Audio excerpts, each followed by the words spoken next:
Dear students, good morning. कक्षा 8वीं पुस्तक का नाम है हमारे अतीत, पाठ 2, व्यापार से साम्राज्य तक। कंपनी की सत्ता स्थापित होती है।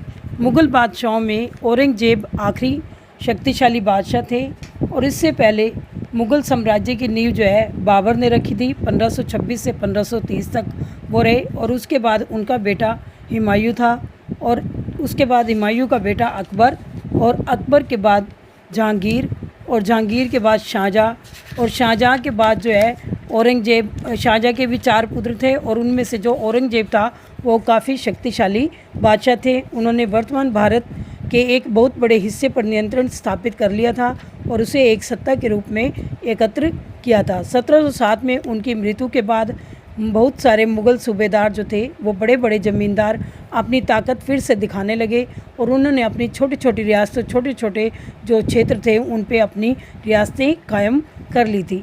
जैसे जैसे विभिन्न भागों में ताकतवर क्षेत्रीय रियासतें सामने आने लगी, दिल्ली अधिक दिनों तक प्रभावी केंद्र के रूप में नहीं रह सकी, तो दिल्ली पर भी इसका प्रभाव पड़ा और 18वीं सदी के उत्तरार्ध तक राजनीतिक क्षितिज पर अंग्रेज़ों के रूप में एक नई ताकत उभरने लगी थी।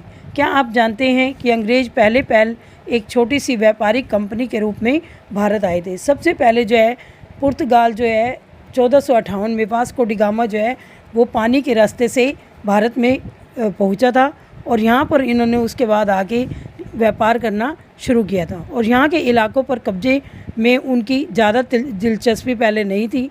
तो फिर ऐसा कैसे हुआ कि एक दिन वे इस विशाल साम्राज्य के स्वामी बन बैठे, यानी कि पूरे भारत के वो स्वामी बन बैठे और सारी जो सत्ता थी वो ब्रिटिश के हाथ में आ गई। इस अध्याय में आप देखेंगे कि यह कैसे हुआ। पूर्व में ईस्ट इंडिया कंपनी का आना।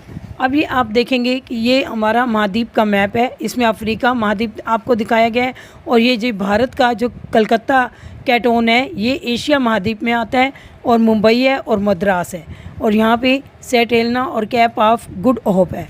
आप देखेंगे कि इसमें 18वीं सदी में भारत के आने के ये रास्ते थे कि पानी के रास्ते से किस तरह से जो नाविक थे वो यहाँ पहुँचते थे। पूर्व में ईस्ट इंडिया कंपनी का आना। सन 1600 ईस्वी में ईस्ट इंडिया कंपनी ने इंग्लैंड की महारानी एलिजाबेथ से चार्टर अर्थात इजाज़तनामा हासिल कर लिया था। चार्टर क्या होता है? इजाज़तनामा, कि वो उन्होंने अपनी रानी से ये इजाज़तनामा लिया था कि हम जाके पूर्व में वहाँ पे अपना व्यापार शुरू कर सके, जिससे कंपनी को पूर्व से व्यापार करने का एक अधिकार मिल गया। और इस इजाज़तनामे का मतलब यह था कि इंग्लैंड की कोई और व्यापारिक कंपनी इस इलाके में ईस्ट इंडिया कंपनी से होड़ नहीं कर सकती थी। इस चार्टर के सहारे कंपनी समुद्र पार जाकर नए इलाकों को खंगाल सकती थी और वहां से सस्ती कीमत में चीज़ें खरीदकर उन्हें यूरोप में ऊंची कीमत पर बेच सकती थी और कंपनी को दूसरी अंग्रेज़ व्यापारिक कंपनी से प्रतिस्पर्धा का कोई भय नहीं था। उस ज़माने में वाणिज्यिक कंपनियां मोटे तौर पर प्रतिस्पर्धा से बचकर ही मुनाफा कमा सकती थी।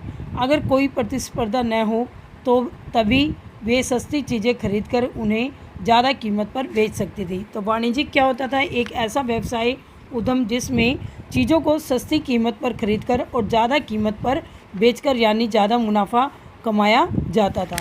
लेकिन यह शाही दस्तावेज दूसरी यूरोपीय ताकतों को पूर्व के बाज़ारों में आने से नहीं रोक सकता था और जब तक इंग्लैंड के जहाज़ अफ्रीका के पश्चिम तट को छूते हुए केप ऑफ गुड होप का चक्कर लगाकर हिंद महासागर पार करते, तब तक पुर्तगालियों ने भारत के पश्चिमी तट पर अपनी उपस्थिति दर्ज करा ली थी और वे गोवा में अपना ठिकाना बना चुके थे। पुर्तगाल के खोजी यात्री जो थे वो वास्को डी गामा थे। 1458 में पहली बार वे भारत तक पहुंचने के इसी समुद्र मार्ग से का पता लगाया था। 17वीं शताब्दी की शुरुआत तक डच भी हिंद महासागर में व्यापार की संभावनाएं तलाशने लगे और कुछ ही समय बाद फ्रांसीसी व्यापारी भी सामने आ गए। समस्या यह थी कि सारी कंपनियां एक जैसी चीज़ें ही खरीदना चाहती थी। भारत के यूरोप के बाज़ारों में भारत के बने बारीक सूती कपड़े और रेशम की ज़बरदस्त मांग थी। जो भारत का रेशम और सूती कपड़ा था वो बहुत ही मशहूर था और इनके अलावा वे काली मिर्च, लौंग, इलायची, दालचीनी आदि मसालों की भी ज़बरदस्त मांग थी। यूरोपीय कंपनियों के बीच इस बढ़ते प्रतिस्पर्धा से भारतीय बाज़ारों में इन चीज़ों की कीमतें बढ़ने लगी और उनसे मिलने वाला मुनाफा गिरने लगा। अब इन व्यापारिक कंपनियों के फलने फूलने का यही एक रास्ता था कि वे अपनी प्रतिस्पर्धी कंपनियों को ख़त्म कर दें। यानी कि जितने भी और जैसे पुर्तगाल आए, डच आए या बाकी और फ्रांसीसी आए, ये सब इनको आपस में एक दूसरे के साथ लड़ाई करके और उन्हें ख़त्म करना चाहते थे। लिहाजा बाज़ारों पर कब्जे की इस होड़ ने व्यापारिक कंपनियों के बीच में लड़ाइयों की शुरुआत कर दी। 17वीं और 18वीं सदी में जब भी मौका मिलता, कोई सी एक कंपनी किसी दूसरी कंपनी के जहाज़ को डुबो देती थी या रास्ते में ऐसी रुकावटें खड़ी कर देती थी और माल से लदे जहाज़ों को लूट भी लिया जाता था और उन्हें आगे बढ़ने से रोक दिया जाता था। और यह व्यापार हथियारों की मदद से चल रहा था और व्यापारिक चौकियों को किलेबंदी के जरिए सुरक्षित रखा जाता था। अपनी बस्तियों को किलेबंद करने और व्यापार में मुनाफा कमाने की इन कोशिशों के कारण स्थानीय शासकों से भी टकराव होने लगे। स्थानीय शासक जो उस जगह पे जो राजा थे भारत में, उनसे भी ये टकराव करने लगे और इस प्रकार व्यापार और राजनीति को एक दूसरे से अलग रखना कंपनी के लिए मुश्किल होता जा रहा था। आइए देखें यह कैसे हुआ। ईस्ट इंडिया कंपनी बंगाल में व्यापार शुरू करती है। पहली इंग्लिश फैक्ट्री 1651 में हुगली नदी के किनारे शुरू हुई थी। कंपनी के व्यापारी यहीं से अपना काम चलाते थे और इन व्यापारियों को उस ज़माने में फैक्टर कहा जाता था। इस फैक्ट्री से में वेयर हाउस था जहां से निर्यात होने वाली चीज़ों को जमा किया जाता था। आपने देखा होगा कि हमारे यहाँ खरखोदा में भी वेयर हाउस बने हुए हैं, इसमें हम अनाज रखते हैं, या कोई भी ऐसी कंपनी है जैसे हसनगढ़ में वेयर हाउस बने हुए हैं, तो वहाँ पे वो सीधा सामान जो है कंपनी का वहाँ आता है, फिर वहाँ से चटनी होके ये अलग अलग पैक होके आगे बाज़ारों में पहुँचता है और यहीं पर उनके दफ्तर भी होते थे और जिनमें कंपनी के अफसर बैठते थे। जैसे जैसे व्यापार फैला, कंपनी के सौदागरों और व्यापारियों को फैक्ट्री के आसपास आकर बसने के लिए प्रेरित किया गया। जैसे जैसे इन्होंने अपने व्यापार को बढ़ाया तो वे कंपनी के आसपास बसने लगे और 1696 में तक कंपनी ने इस आबादी के चारों ओर एक किला बनाना शुरू कर दिया। 2 साल बाद उसने मुग़ल अफसरों को रिश्वत देकर 3 गांवों की ज़मीन भी खरीद ली और इनमें से एक गांव कालीकाता था जो बाद में कलकत्ता के बना और अब इसे कोलकाता कहा जाता है। कंपनी ने मुग़ल सम्राट औरंगजेब को इस बात के लिए भी तैयार कर लिया कि वह कंपनी को बिना शुल्क चुकाए व्यापार करने का फरमान जारी करे। फरमान एक शाही आदेश होता था और कंपनी ज़्यादा से ज़्यादा रियासतें हासिल करने और पहले से मौजूद अधिकारों का ज़्यादा से ज़्यादा फ़ायदा उठाने में लगी हुई थी। उदाहरण के तौर पर औरंगजेब के फरमान से केवल कंपनी को ही शुल्क मुक्त व्यापार का अधिकार था और कंपनी के जो अफसर निजी तौर पर व्यापार चलाते थे उन्हें यह छूट नहीं थी। सिर्फ कंपनी को ही जरूर छूट थी उस व्यापार की, लेकिन अब अफसरों ने अपना भी निजी व्यापार शुरू कर दिया था और वे अलग से मुनाफा कमाने लगे थे, लेकिन उन्होंने भी शुल्क देने से जो है इनकार कर दिया था। जब हमारे यहाँ से कोई भी व्यापार करता है, कोई चीज़ें आयात करता है या निर्यात करता है तो एक शुल्क देना पड़ता है, लेकिन जो अंग्रेज़ थे उन्होंने एक शाही फरमान पहले जारी करवा लिया था कि कंपनी के नाम जो भी हम व्यापार करेंगे उसमें हम कोई शुल्क नहीं देंगे।